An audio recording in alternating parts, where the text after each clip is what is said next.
Good afternoon, everybody, and welcome to Flushing Meadows Corona Park on this rainy day. We are safely inside the Queen's Museum looking at the Unisphere, one of the most iconic symbols of New York and certainly of this park. It was built for the 1964 World's Fair, which this park hosted. Hi, Jared, and everyone else, thanks for joining.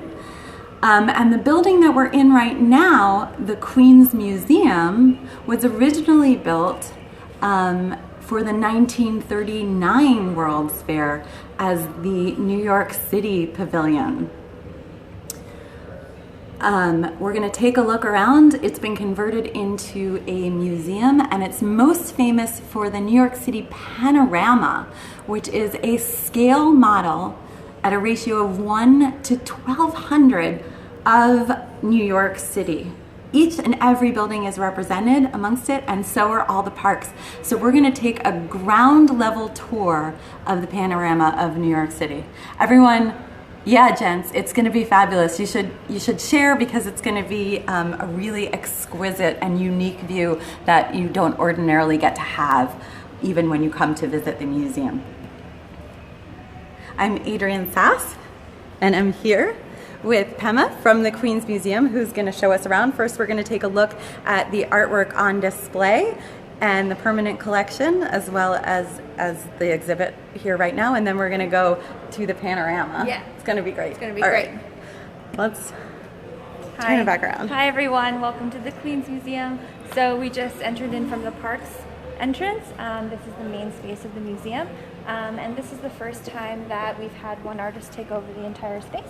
Her name is Meryl Laterman-Euclides, and she was the Department of Sanitation's artist in residence for 40 years. So you can kind of take a look around. Our sister agency, the Department of Sanitation's artist in residence, Meryl Laterman-Euclides.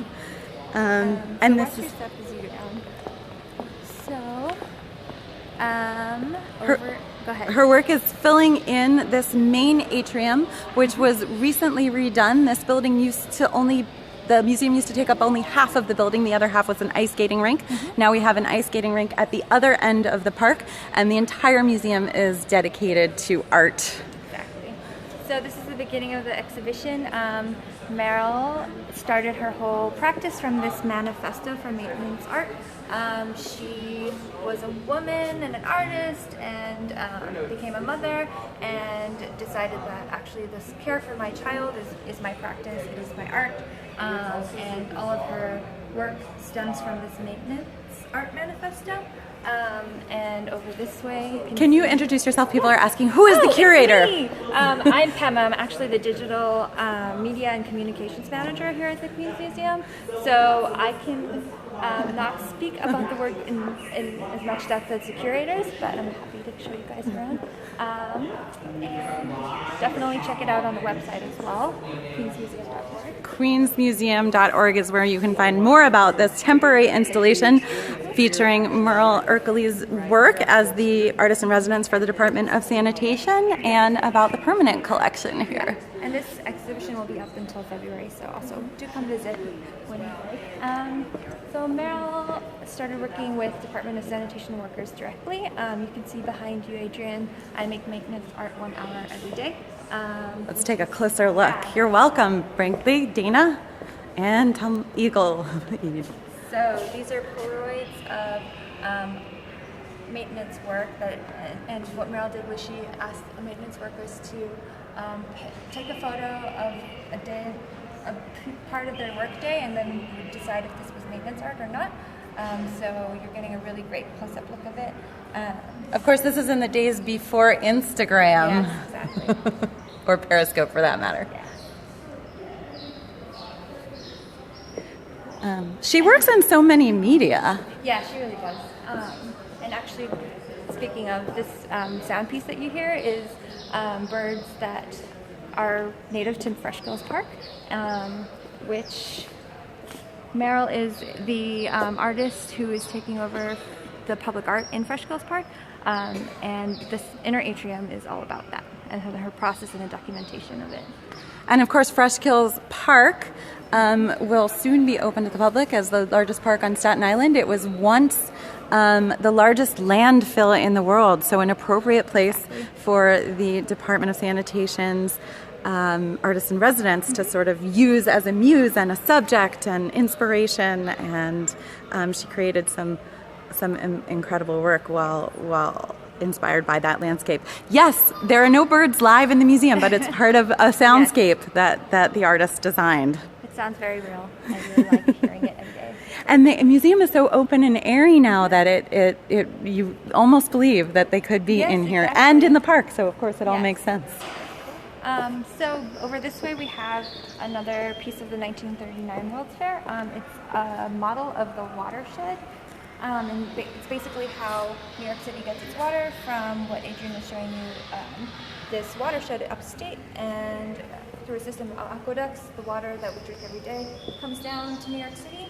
And over the High Bridge. That's right. How many of our viewers know what the High Bridge is in Upper Manhattan, which the Parks Department opened to the public last year after a many-decade hiatus as a walking bridge that once brought water to Manhattan from the mainland. We do have the best water in New York City. That's right, the champagne of water. And then over in the background you can see these posters. This is part of another temporary installation that was done in celebration with the release of a book called Nonstop Metropolis, a New York City atlas by Rebecca Solnit and Joshua Jelly Shapiro. They're basically maps of New York overlaid with artist projects. They picked a theme and they expounded on it with a map and with an essay. So for example, we have behind you, Adrian, this huge mural by the artist Duke Riley, who illustrated water and power in New York City, and it's laid over a map of the New York City watershed. And there's a whole bunch of those maps, and the book is actually out now, so definitely check that out too. We've got fans of the Atlas viewing. Oh, awesome. It's a great Christmas present. So over here is we're going through the atrium. You can see more of the Fresh Kills. Meryl is conceiving of really large-scale public artworks. And actually in the back over there you can see a view of Fresh Kills Park and that platform. You can stand there and hear the birds and pretend that you're there. And then over this way, I don't know if you can see behind me the Peace Table, which is a table that Meryl has decided to suspend from our ceiling. And every month or so we have different public programs of inviting speakers to speak around the Peace Table. There's no legs on the Peace Table. It's just hanging from the ceiling. Wow. Yeah. Hi. So the next one is in January, and that's also on our website. And over here we have the ceremonial arch, which is an arch that is comprised of around 5,000 donated gloves from different city agencies. So we have everyone from the Postal Service to the Department of Cultural Affairs to Department of Sanitation. I wonder which one the Parks Department provided. Yeah, I would like to know too. And you can see like people have written their names on them. Oh, there's a Parks one right there. There we go. Yeah. And there's the glove lent by a Parks worker. Hello, Noor 2018. It's so nice to see a celebration of sort of maintenance workers and people that care for public space and public services. Yeah, we agree, definitely. Start to think about the work behind the work. And as we walk towards the panorama, we also have 1 year's work time, which is a very large-scale mural that Meryl did, documenting a year in the life of a sanitation worker and their shifts. So it goes from spring to fall, and you can tell in the colors. Nora, we are at the Queens Museum in Flushing Meadows Corona Park. You can see, you know that because you can see the Unisphere outside, and we are about to enter into the panorama of New York City, which is really one of the most extraordinary things in the city because it captures how extraordinary the city itself is, I think. I agree. It's definitely the crown jewel of our collection, and it's a permanent piece here, so you can come by and visit anytime. So over here is actually the main entrance for visitors, public visitors, but we're actually going to turn around and go through the back door, and we'll check out Panorama really, really up close, which is something that we never, ever usually do. So, yeah. This is my favorite thing about Periscope, when we get to show you guys sort of behind the scenes views of what you wouldn't be able to see, because of course they can't accommodate everyone who would like to see the panorama this way because it's so delicate. Yeah. But we're gonna head on in. And we have to, and remembering that it's like an art piece in itself, so it's also a piece of history, and we need to conserve it. So yeah. And that's why we're gonna be very careful. We're gonna be very careful and put on our special booties. Okay, everyone. So bear with us. Bear with us. Adrian. As I'm gonna put on the booties, I'm gonna share with you guys just a better view of the panorama itself. One viewer was asking how much it costs to come to the museum. So we're a suggested donation entrance.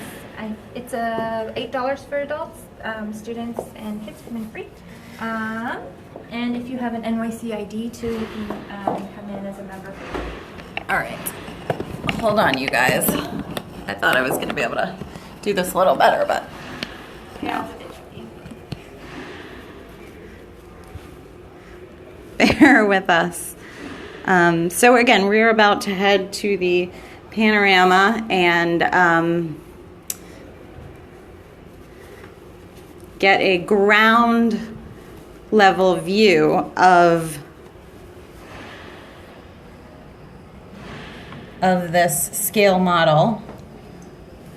Yes, Shea Butter, it's a layout of the entire city, meticulously detailed.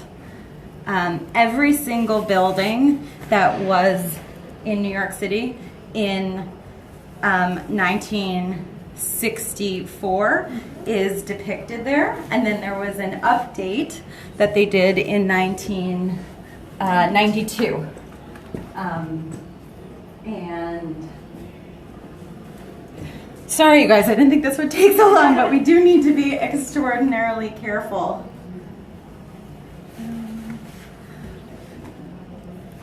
Okay, we're getting ready to go. I've got my booties on. Okay. You all set? So does Pema. Yes. Here we go. So Shea Buddy, you do need to come see it for yourself. You can take the number 7 train to the Shea Stadium stop and then walk here. Yeah. All right. Okay, so here we go. As you walk in, watch your head.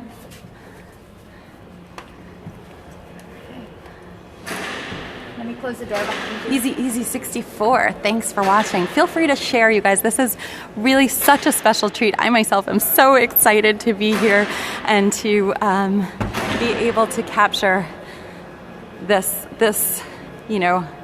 sort of God's eye view of New York City from a very pedestrian perspective. Whoops. We're starting here with Rockaway Beach. You can see, like, this is part of the only part of the actual panorama where you can see like elevated subways. So you can see the train tracks and the subway stations over here. That's true, because so much of the subway system is underground. Yeah. It wouldn't necessarily show up on this model that captures every other detail of the city. Hello in Coney Island. So as Adrian was saying, oh, there's the parachute jump. Is there? Yeah. Oh yeah, there you go. And this is all Coney Island. Right Coney now. Island. Yeah. And actually, these rides came all the way from the World's Fair. So they were built for the fair, but then they were trucked down after got to Coney Island. That's fascinating. Yeah, so Shea Butter, where's your building? Look, we got right, Coney Island. Yeah. So this panorama was built to help Robert Moses. Yeah, it was an urban planning tool. So Robert Moses is a huge urban planner, has a huge mark on New York City, and it was his idea to kind of showcase the city, kind of in tandem with showcasing his own work as well.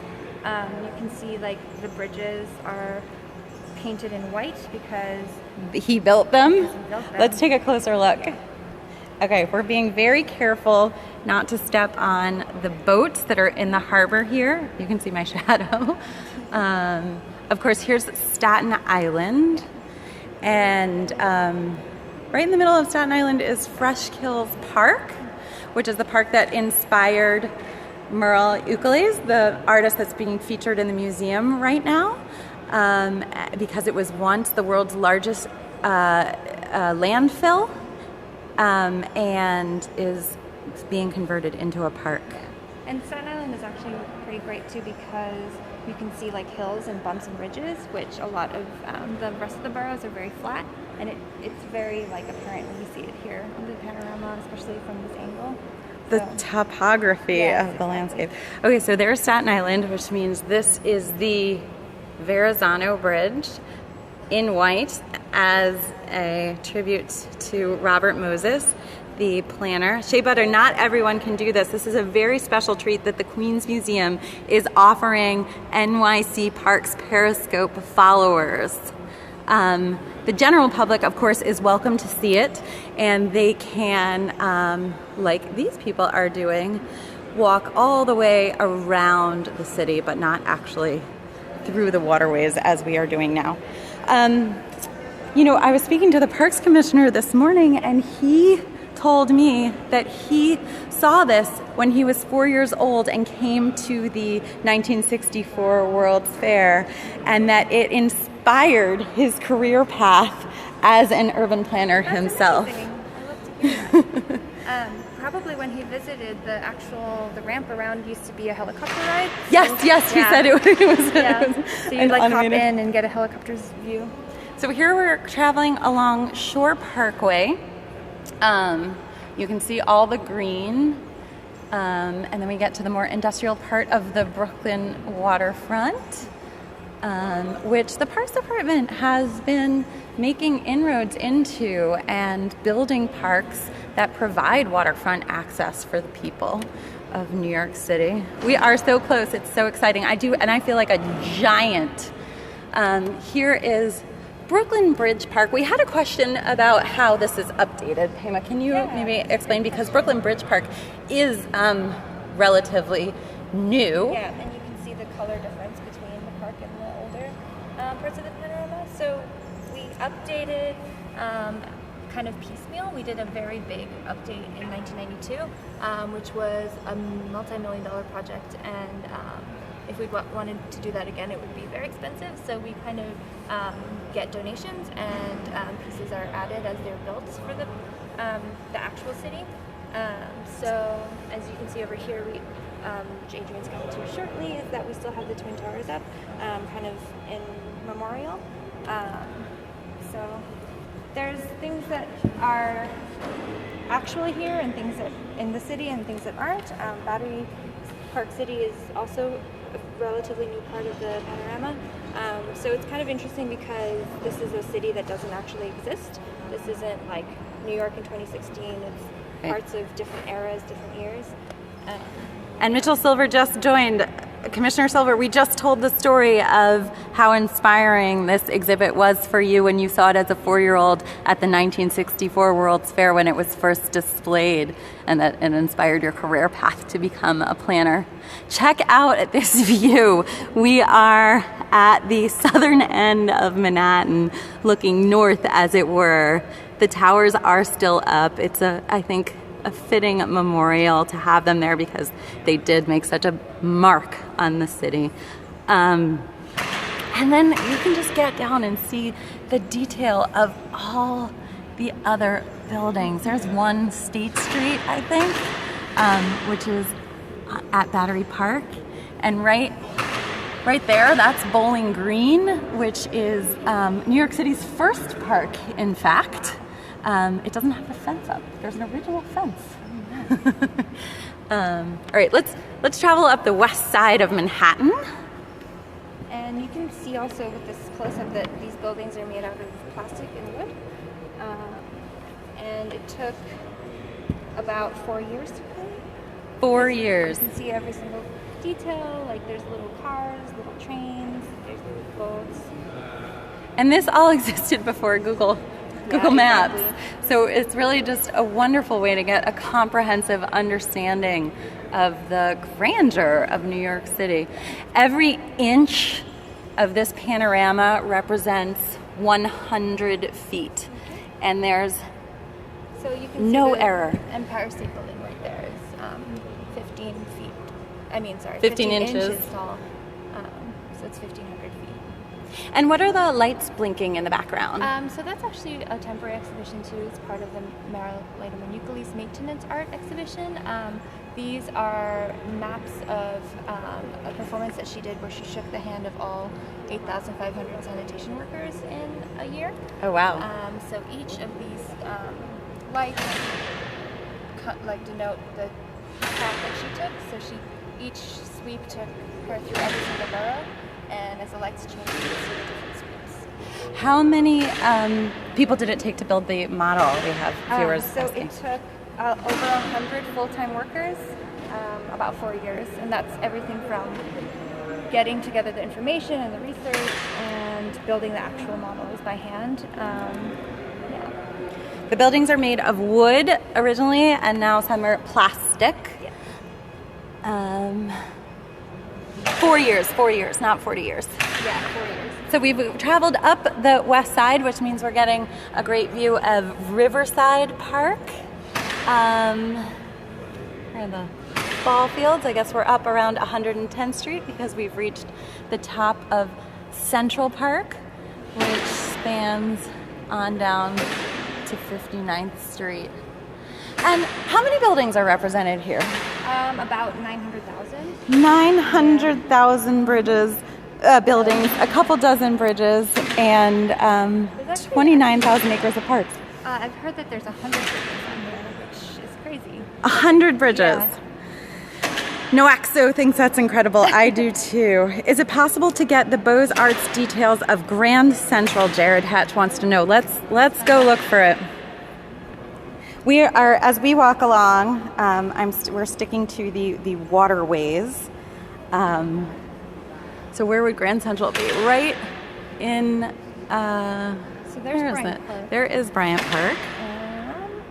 Bryant Park, actually, next Wednesday we're going to be periscoping from Bryant Park. So everyone can follow NYC Parks and tune in then to check out the Winter Village that's temporarily up there. And then we're looking for Grand Central. Flat building over there. Oh yeah, there it is. You can see the Pan Am building, as it were. Thanks, Noxo. And the Flatiron is right there too. And the Closer to us. Flatiron would be kind of further down here. Yeah. Where I lost Broadway. Oh, there it is. Yeah. So that's Madison Square Park. We are going to be periscoping from there tomorrow. They've got some temporary hammocks set up for the holiday season. And you can follow us to tune in tomorrow at 4:30 for that. So let's also just explain that this building, which now houses the Panorama, and this room in particular, once housed, the building was the temporary home of the United Nations when it first formed, and this was the room where the General Assembly met for the first time. And Pema was telling me that UNICEF was formed in this room, and other, events that have shaped the world as it exists to this day. Anyone have any last requests for what we should look for? Of course, we need to stick to the wide waterways because we don't want to trample the city that we love. But You can see Ellis Island and Ellis Island. and the Statue of Liberty as well. Here's a good look at Ellis Island for those of you who have never been there. You don't have to take the ferry anymore. We brought you right there. Mickey Stewart wants to see Queens. All right, we'll see how close we can get after we take a look at Lady Liberty. Here she is. Toe Funk, thanks for sharing. Snuggly Lucy, hearts to you.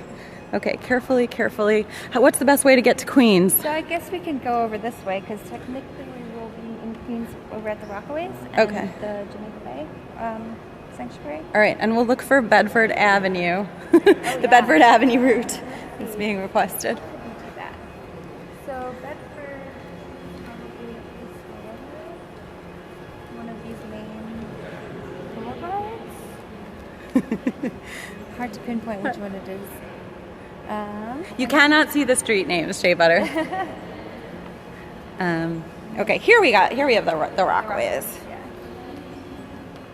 Of course, miles and miles and miles of beautiful white sand and Atlantic beachfront.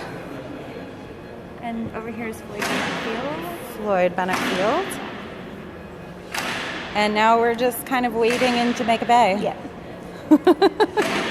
And actually, two of the workers who worked on the Panorama left their names in the shrubbery somewhere. So their names are Bill and Ed, but I'll let you guys find them.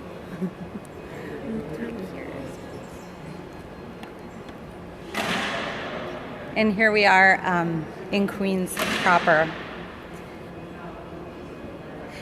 So Glendale, we explained that the Panorama was originally built in 1960, well, from 1960 to 1964. It opened in 1964 in conjunction with the World's Fair. The Queens Museum, who are the keepers of this wonderful artifact, did a update and restoration in 1992. And since then, they've taken on small projects, but that was millions of dollars in projects, and so it's really hard to keep adding as New York changes so quickly. But they do fundraise for individual updates and try and keep as current as they can. And Adrian's view right now is of JFK. There's the airport. Yeah. And it's amazing to see like the scale of that whole airport. It's kind of like similar to all the and then as you go over, you can see us over there. That's the actual Queens Museum. And Flushing Meadows Park, the green patch over there. And you can tell because there's the Unisphere right there. So I'm zooming in. We're losing quality, but you can kind of see what I'm talking about. Come on and visit us, Noxo. Okay. All right, we got to get out of here because they're having a sound and light show. What happens then? So at 2:30, we have another soundscape piece from her epiphanies. It was her interviews of the sanitation workers that she did. Well, thank you, Emma, for showing us around today. This was a wonderful treat for me, and I think that the viewers loved it too. Can we have some hearts for Emma for showing us around, viewers, if you did like it? And certainly, can you invite everyone to come out to the museum and tell them how to get here? And yes, of course. So we're in Flushing Meadows Corona Park. You can take the 7 train to Metz Willets Point, and then you can walk through the park and visit us. It's the easiest way to do it. Thanks so much. Yeah, you're welcome. And thanks to everyone that tuned in today for the NYC Parks Periscope broadcast from the Queens Museum in Flushing Meadows Corona Park. We got to see the work of Merle Ukules, the artist in residence for the Department of Sanitation, who's been working on projects at Fresh Kills, which is soon to be a park, and also, of course, for this extraordinary perspective of the Panorama of New York City, which offers an extraordinary perspective of New York City. Thanks for watching. I'll see you in the park.